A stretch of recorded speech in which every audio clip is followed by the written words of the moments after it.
I gave the house to Mom. If you oppose, I'll divorce you. Suddenly, those were the words I was hit with from Ryan. I never heard about buying a house for your mother. Where did you get that kind of money anyway?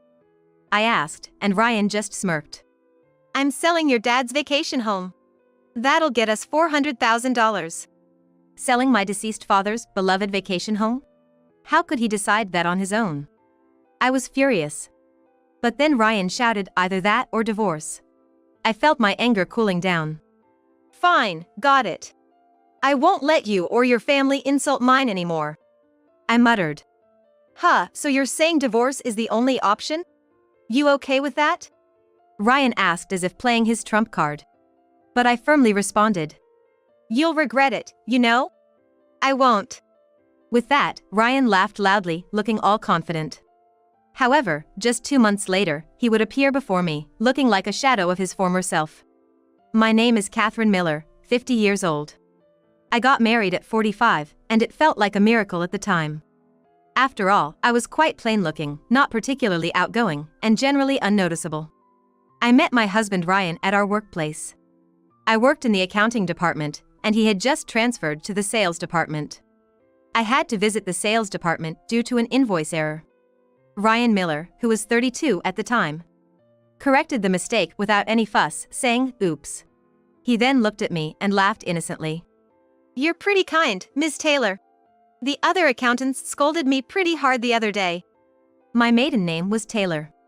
Seeing Ryan's friendly smile and his handsome face, I felt he was from a different world than mine. Yet for some reason, he became fond of me, a woman 10 years his senior, and started greeting me every time we crossed paths at the office. The first time he asked me out for drinks, I was surprised that a man would be interested in someone like me. As time passed, we got closer and started dating. Some said I was being fooled, but I was genuinely drawn to his carefree nature. About 2 years into our relationship, Ryan quit and joined a different company. When I asked why, he said, "My current boss is too strict. I want to work more freely." I felt it was a bit immature, but I was indulgent with him. "I hope you find a better boss at your next job," was all I said. And a few months later, we got married. I was 45, and Ryan was 35. I never thought I'd marry someone 10 years younger. My dad, overjoyed by the news of our marriage, offered to cover the entire wedding cost, leading to a grand ceremony. Although I felt a simple wedding would have sufficed at 45, he wouldn't listen. Ryan's mom was single at the time, having divorced his dad. It seemed she felt her role was done when Ryan got his first job, and my father-in-law was the one who initiated the divorce. I didn't know the reason back then, but I would come to understand it firsthand later. Because of these circumstances, we didn't expect any financial help from Ryan's side for the wedding. Once Ryan and I started living in our apartment, his mom, perhaps feeling lonely, began visiting us frequently. It wasn't a bother, but she would always bring expensive desserts with her. "Ryan, look, it's your favorite, right? I bought a bunch, so eat up." My mother-in-law opened her own gift and placed it on the table, but as expected, nothing was set in front of me. Every time she visits, she'd beeline straight to Ryan and converse only with him. It's as if I don't even exist. The rare times she does look my way, she'd make snide remarks like, "I wonder why Ryan married such an older, unattractive woman like you," or "Oh, how gloomy this room is despite the sunny weather. Must be because you're here, Catherine." And most times she stays for dinner, she'd criticize every dish I serve. "What's this? Cheap-looking meat? Ryan's in his prime, you know? You should serve better quality meat." Even if she says so, I can't afford to serve premium meat every day. Every time I place a dish on the table, she'd mumble about how cheap it looks, yet she'd devour everything and leave, which baffles me. Though single and unemployed, I always wondered how she could afford such luxury. One day, I was shocked when I updated a long-neglected bank book under Ryan's name. The balance was 0. "Ryan, what did you spend all this money on?" I confronted Ryan, but he just stared blankly at the bank book showing a 0 balance. I remember his father had painstakingly saved a considerable sum, hundreds of thousands of dollars, for Ryan before their divorce. Yet, it was all gone in a few months. "I think Mom probably used it," Ryan muttered. "What? Your mother? Why would she use your money without permission?"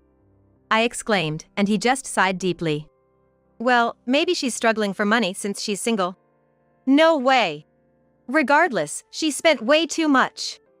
I protested, but Ryan suddenly glared at me. Enough. Don't badmouth Mom. You really are a cold woman. With that, he locked himself in his room. I was stunned by Ryan's sudden change. Later, I found out that one of the reasons his parents divorced was due to his mother's reckless spending. After that, I directly told my mother-in-law not to use our money and started monitoring her actions. She constantly complained, calling me a miserable and spiteful daughter-in-law, but if it meant our finances wouldn't be drained, I didn't care. Ryan wasn't pleased either, but if she kept spending like water, we'd soon be bankrupt. We both work, but we still have mortgage payments for our apartment. 2 years later, a new issue arose. Ryan was having an affair. He often came home late from work and lied about working weekends. Suspicious, I hired a detective agency and discovered Ryan's affair with a younger colleague. When I confronted him, instead of apologizing, he got defensive. How dare you hire a detective? If you have that kind of money, you should have spent it on Mom. You're really the worst. That's not the point, Ryan. You had an affair. Admit it. I pressed, and he just scoffed. What if I did? I settled for a dull, unattractive woman like you. Can't blame me for straying once or twice. Once or twice. Are there others? Shut up. Keep this up, and I'm gonna divorce you. What divorce? Seeing my shocked reaction, Ryan seemed to think he'd gained the upper hand. He smirked and stood up. If you don't like it, then keep your mouth shut. But honestly, even if I stray, I'll always come back to you. You should be grateful. With that, he left the room. Confronting Ryan about his affair, I couldn't get even a single word of apology. Instead, he seemed to mock me, and this broke my heart, making me cry for days. But when he mentioned divorce, I couldn't stand up to him. If I divorced, I'd be alone for the rest of my life. The only person who ever wanted to marry someone like me was Ryan. With that thought, I couldn't say anything about his actions anymore. 3 years went by, and I turned 50. That year, my father was diagnosed with colon cancer. By the time they found it, it was already advanced and in its final stages. My mother and I took turns staying by his bedside, caring for him. Though weakened, my father's gentle demeanor remained unchanged, and we were able to spend some peaceful moments together. However, being the CEO of a large corporation, business associates would visit him daily to pay their respects. Every time they did, it seemed to drain him even more. Strangely, during all this, Ryan visited frequently. Even though he had never been fond of visiting my parents since we got married, his sudden change of heart surprised me. Please stay strong, sir. It'll break Catherine's heart if you don't. You need to live a long life, Ryan would say to him. I sometimes couldn't believe my ears hearing these words from Ryan. But my father seemed to be thankful for him. Thank you, Ryan, for marrying my shy daughter, Catherine. With a bright man like you by her side, I'm sure she's happy. I had to bite my tongue hearing such words. Do you think we can visit that vacation home this year? My father would ask. My father owned a vacation home in Malibu. When I was single, our family of 3 used to visit frequently. But since my marriage, I stopped going because Ryan wasn't keen on spending time with my parents there. Apparently, my parents still visited annually. Why don't I leave that house to you, Ryan? When I'm gone, can you take Catherine there every year? Tears welled up in my father's eyes as he said this, but Ryan shook his head. Please don't talk like that, sir. It's bad luck. After a brief pause, Ryan continued. I promise. If anything were to happen, I'll take good care of that property. Looking straight into Ryan's eyes, my father nodded in gratitude. But just a few weeks later, my father passed away. While my mother and I were drowning in sorrow, Ryan suddenly dropped a bombshell. I've given the house to Mom. If you oppose it, we're gonna divorce. I was in shock. I never heard anything about buying a house for your mother. Besides, where'd you get that kind of money? With a smirk, Ryan replied. I'm selling your father's vacation home. I'll get $400,000 from it. I couldn't believe what Ryan was suggesting. You promised to take care of that place. Even if I don't want to go there every year, what about my mother? That place means a lot to her. But Ryan just chuckled. I never said I was gonna keep that promise. Thanks to that, your father left me the house in his will. Now I can finally give Mom something nice. What kind of guy are you? I felt my body trembling with anger. All this time, he would go on about mom, making himself out to be such a mama's boy. But now, I have to admit he's nothing more than a creepy mama's boy. But the next words out of Ryan's mouth made me doubt my own ears. Mom's gonna get remarried. What? That's why I'm setting up a house for her and her new husband. From what I gathered, his mother had made this request. The house they had been living in was old, and she didn't want to be reminded of memories with her late husband. So, she wanted to start fresh in a new home and had asked Ryan to help. You must be kidding.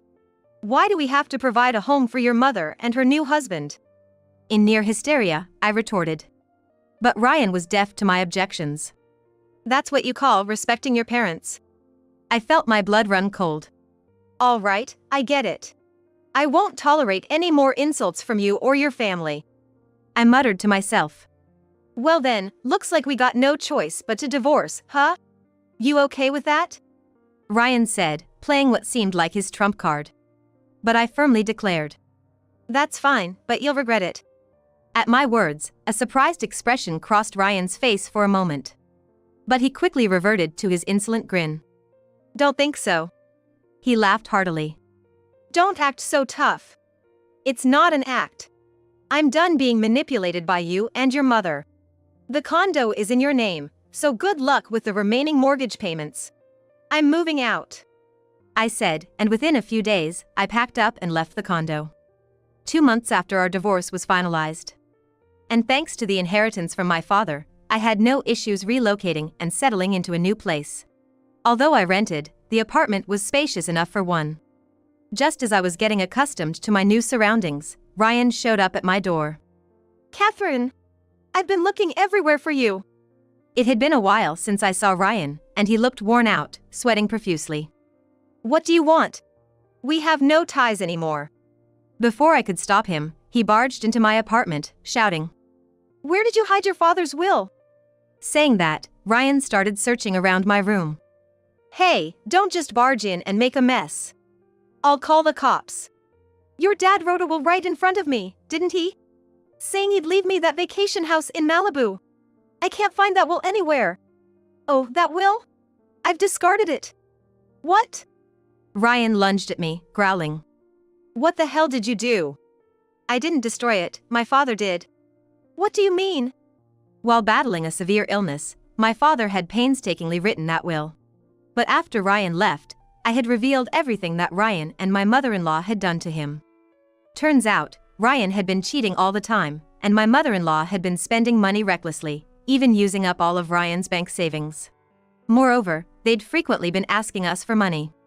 I didn't want to distress my father, but I just couldn't trust Ryan and decided to tell the truth. My father felt remorseful for not realizing my situation earlier, but I assured him with a smile. Dad, I'll be fine. I used to fear being alone, but I'd rather be on my own than to be constantly belittled by people like them. Besides, everyone deserves a second chance. Hearing that, my father smiled and said, You've become strong, Catherine. Later, he drafted a proper will and stored it at the town hall. So, the property is now under my mom's name, and there's no way you can sell it. Upon hearing this, Ryan's face went pale, and he collapsed to his knees. Why? I need the money from selling that vacation house. And what's that?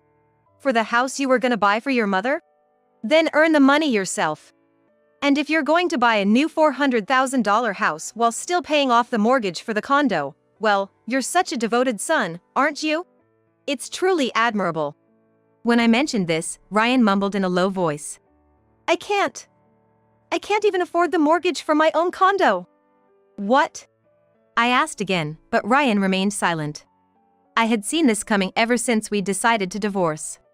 Perhaps because Ryan was coddled by his mother his whole life, he had a very fragile mentality. He struggled with work, often becoming overwhelmed quickly. At his job, he could only handle minor tasks, and even when his boss merely advised him to work more efficiently, he'd get sick and take time off. Consequently, he'd end up quitting every new job he took and hop from one job to another. To add insult to injury, he had a wandering eye when it came to women, truly a bad combination. You're probably taking time off from work again, aren't you? I asked. In a low voice, Ryan responded. Well, actually, I quit my job last month and haven't found a new one yet. I'm flabbergasted. Considering his current situation, it's audacious for him to think he could buy a new house for his mother and manage the mortgage after divorcing me. In reality, when we lived together, I had been covering almost all of our living expenses, from the mortgage to everyday costs. Come on, Catherine, can't you come back to me? You must be lonely in this place all by yourself, right? Let's face it, you don't have friends, and no guy would ever be interested in you in the future. Let's stop this charade and start over. That's a joke, right? I shouted, pushing the approaching Ryan away. You think I'm lonely just because I'm alone? Don't make assumptions about me. I'm not going back to that life with you and your mother. Just thinking about it makes my skin crawl. Catherine, I'm sorry to burst your bubble, but I've never felt more free and happy in my life. I can go wherever I want, whenever I want, and do what I love. No one to belittle or mock me. You're nothing more than a pest to me. Get out. But Catherine, if you abandon me, Even as he tried to cling to me, I gave him a cold stare. You were always good at fooling women. Remember your mistress? Why don't you ask her for help? Oh, that woman? She left me when she realized I had no money. She's really something, huh? Who's the real problem here? I bet you approached me for my money in the first place, right? I remember when we were at the same company, you were always so curious about my family's background. I remember when I first met Ryan. Every time we met at the company, he would skillfully ask about my family. Now, looking back, I realize how odd it was, but back then, I was so smitten that I didn't notice. I truly feel I was such a fool. Listen, when I took out the mortgage for the new house, I borrowed some money from a not-so-great source. I planned to repay it immediately, so I didn't care much about the interest. But now, if I can't pay it back, the debt collectors are on me every day. And because of that, I'm getting complaints from other condo residents. You really are an idiot. I was just astounded at how Ryan kept making things worse for himself. But I had no sympathy for him. By the way, how about your mom's new husband? He could pay for the new house, right? It's their home to live in after her remarriage, so it should be an issue to be settled between his mom and her new husband. But Ryan said, actually, he's not working either. Plus, my mom, wanting to feel young since her new husband is 20 years younger, went for plastic surgery. Plastic surgery? She was planning to pay for the surgery with the money from selling our vacation home. But that plan fell through, so the surgery got halted midway. When her new husband saw her in that state, he took off. What a pair, this mother and son. Both digging their own graves, it's just unbelievable. It's awful, right? To leave my mom when she's struggling.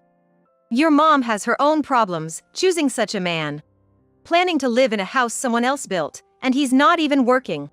Really, what a terrible choice for a second husband. Well, with a mother-in-law like that, who else would be attracted to her?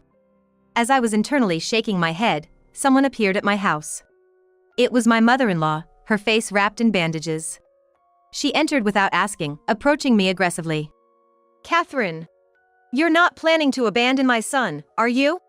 Because of you, both my son and I are in a tough spot.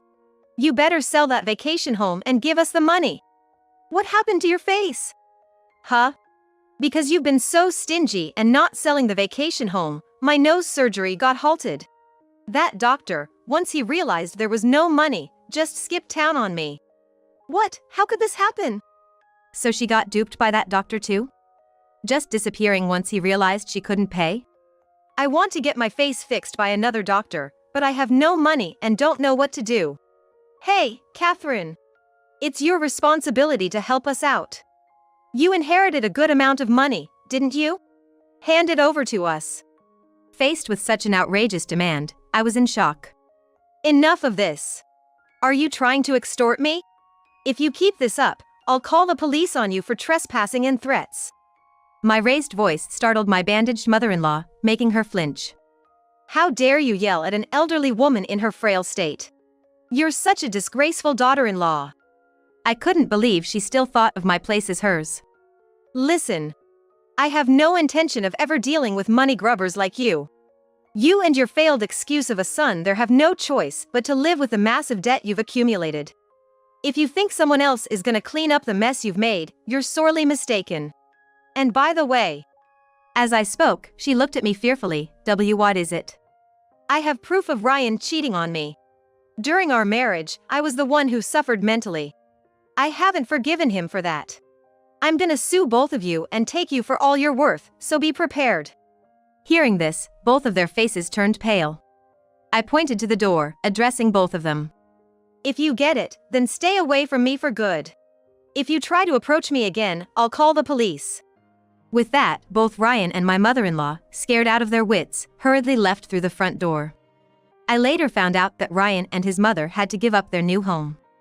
Despite that, they're still being hounded by debt collectors since they borrowed money from shady lenders. Ryan couldn't hold down the next job he found and is now working part-time to make ends meet. With his income, he couldn't pay off the condo's mortgage, so he had to give it up. Now, the two of them live together in a rundown apartment, exposed to the elements. My mother-in-law still hasn't found a doctor to fix her nose and keeps complaining about how cold air makes her nose hurt. This was all information given to me by the attorney I hired. So, even if you seek compensation now, I don't think you'll get anything back. That's okay. Just make the claim. I just want to push them to their limits mentally, I said with a smile as I asked my attorney. Later on, I became a certified financial planner and started my own practice. I now consult women struggling with issues like my ex-husband's emotional abuse and difficult relationships with their in-laws, helping them navigate financial challenges during divorce considerations. During this journey, I met a man who understood and genuinely needed my work. He reminded me of my late father, a kind-hearted and gentle man. Spending time with him, I realized what true happiness feels like. You see, there's no rush. There's no need to undervalue yourself. Because you never know when or how you might meet someone special. At this age, I feel like I've finally found my own form of happiness.